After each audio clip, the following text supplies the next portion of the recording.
भैया क्यों आखिर केजरीवाल और एलजी आपस में लड़ते रहते हैं? कौन है दिल्ली का बॉस? सुप्रीम कोर्ट ने अपने क्या क्या जजमेंट दिए हैं? तो 1991 में 69th कॉन्स्टिट्यूशन अमेंडमेंट किया गया। एक आर्टिकल डाला गया कॉन्स्टिट्यूशन के अंदर 239AA। जजमेंट में बोला गया कि दिल्ली को तो भैया एलजी चलाएंगे। लेफ्टिनेंट गवर्नर बोलता है कि भाई दिल्ली जो है वो देश की राजधानी है और एलजी चाहते हैं कि उनकी अपनी पावर बनी रहे, केजरीवाल चाहते हैं उनकी अपनी पावर बनी रहे। तो जो है वो टसल में है, पिछले 8 सालों से लड़ाई चल रही है।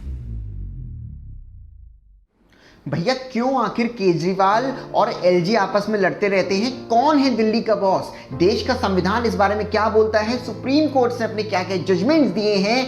सारी चर्चा इस वीडियो के अंदर करेंगे। नमस्कार, मेरा नाम है प्रतीश राज, मैं हूं डायरेक्टर पीडी गुरुकुल। तो चलो भाई स्टार्ट कर देते हैं। तो सबसे पहले बात करते हैं देश के संविधान में दिल्ली के एडमिनिस्ट्रेशन को लेकर भैया क्या लिखा है। तो 1991 में 69th कॉन्स्टिट्यूशन अमेंडमेंट किया गया और एक आर्टिकल डाला गया कॉन्स्टिट्यूशन के अंदर 239AA।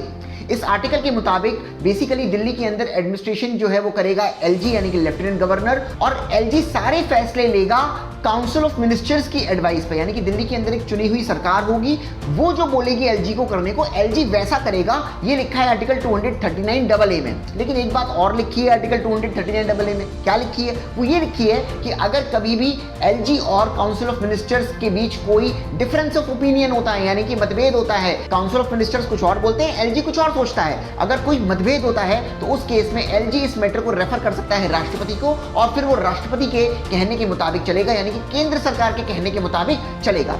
तो ये लिखा है आर्टिकल 239AA में, पर इसी को लेकर विवाद है। आर्टिकल 239AA के अलग अलग इंटरप्रिटेशन निकाले जा रहे हैं। केजरीवाल सरकार बोलती है भैया हम चुनी हुई सरकार है, जनता ने हमको चुना है तो हमारी चलनी चाहिए दिल्ली में, दिल्ली के बॉस हम। पर एलजी बोलता भैया नहीं, दिल्ली का बॉस तो मैं हूं, क्योंकि आर्टिकल 239AA बोलता है कि अगर कोई डिफरेंस ऑफ ओपिनियन होगा तो राष्ट्रपति जी को मैटर रेफर करूंगा और राष्ट्रपति जी जैसा बोलेंगे वैसा मैं करूंगा, यानी कि केंद्र सरकार जो जैसा बोलेगी वैसा वो करेंगे। तो भैया यही जो है वो टसल चल रही है पिछले 8 सालों से। अब हम जानते हैं देश की जुडिशरी इस बारे में क्या बोलती है। जब भी संविधान के मैटर से रिलेटेड कोई भी मुद्दा उठता है तो भाई हाई कोर्ट और सुप्रीम कोर्ट उसको रिजॉल्व करते हैं। तो हाई कोर्ट ने 2017 में एक जजमेंट दिया और उस जजमेंट में बोला गया कि दिल्ली को तो भैया एलजी चलाएंगे। चुनी हुई सरकार जो है, काउंसिल ऑफ मिनिस्टर जो है, वो उनके पास कोई खास पावर्स नहीं है। लेकिन 2018 में सुप्रीम कोर्ट ने हाई कोर्ट के इस फैसले को पलट दिया भैया, और बोला कि दिल्ली को तो भैया एलजी जरूर चलाएगा, लेकिन चुनी हुई सरकार के कहने पे, यानी कि चुनी हुई सरकार जो बोलेगी एलजी वही करेगा। एलजी के पास खुद की कोई खास पावर्स नहीं है भैया।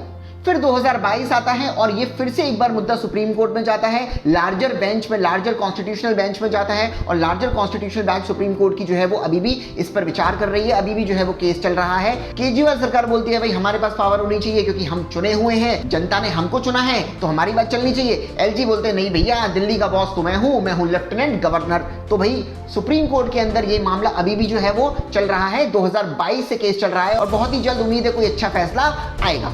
अब हम जानते हैं कि केजरीवाल सरकार के क्या लॉजिक्स हैं और एलजी के क्या लॉजिक हैं अपनी अपनी पावर को स्टैब्लिश करने के लिए। तो भाई लेफ्टिनेंट गवर्नर बोलता है कि भाई दिल्ली जो है वो देश की राजधानी है और सारे मेजर ऑफिसेज दिल्ली के अंदर हैं, तो दिल्ली को तो केंद्र सरकार के द्वारा चलाया जाना चाहिए। वहीं केजरीवाल सरकार बोलती है भाई आर्टिकल 239AA में लिखा हुआ है कि सरकार चुनी जाएगी दिल्ली के अंदर, राज्य सरकार एक चुनी जाएगी दिल्ली के अंदर, और वो राज्य सरकार जो है वो दिल्ली को चलाएगी एलजी के थ्रू। तो भाई दोनों के अपने अलग अलग मत हैं। एलजी चाहते हैं कि उनकी अपनी पावर बनी रहे, केजरीवाल चाहते हैं उनकी अपनी पावर बनी रहे। दोनों जो है वो टसल में है, पिछले 8 सालों से लड़ाई चल रही है। अब हम जानते हैं बेसिकली होना क्या चाहिए। तो भाई अगर मैं आपको मेरी व्यक्तिगत राय बताऊं तो बहुत सिंपल सी बात है कि अगर दिल्ली के अंदर चुनाव करवा के सरकार चुनी जाती है तो भैया डेमोक्रेसी है, सरकार चुनी जाती है तो सरकार की बात मानी जानी चाहिए। पर अगर मान लो एक तर्क ये आता है कि दिल्ली क्योंकि केंद्र की राजधानी है तो केंद्र सरकार का उसके ऊपर होल्ड रहना चाहिए, तो भाई चुनाव करवाकर दिल्ली के अंदर सरकार चुनने का फिर क्या मतलब है? कहीं ना कहीं एलजी का ये भी तर्क सही है कि भाई क्योंकि दिल्ली देश की राजधानी है तो केंद्र सरकार का एडमिनिस्ट्रेशन के ऊपर होल्ड होना चाहिए। पर अगर ये करना ही है तो देश के संविधान के अंदर चेंज करो और चेंज कर कर पूरा पूरा बिल्कुल क्लियर कर दो कि दिल्ली को केंद्र सरकार ही चलाएगी, वहां की कोई लोकल सरकार नहीं चलाएगी। उसके लिए आपको कॉन्स्टिट्यूशन के अंदर अमेंडमेंट करना होगा। लेकिन आज की तारीख में कॉन्स्टिट्यूशन के अंदर साफ साफ लिखा हुआ है कि दिल्ली के अंदर एक सरकार चुनी जाएगी, और अगर मेरा ऐसा मानना है कि सरकार चुनी जाती है तो उस सरकार की चलनी चाहिए। अगर उस सरकार की नहीं चलती है तो कहीं ना कहीं ये लोकतंत्र का यानी कि डेमोक्रेसी का अपमान होगा, इंसल्ट होगा भैया। यूपीएससी के अंदर भी 2017 में और 2018 में लगातार 2 बार एलजी और चुनी हुई सरकार के बीच जो टसल चल रही है उसके ऊपर सवाल आए हैं भैया।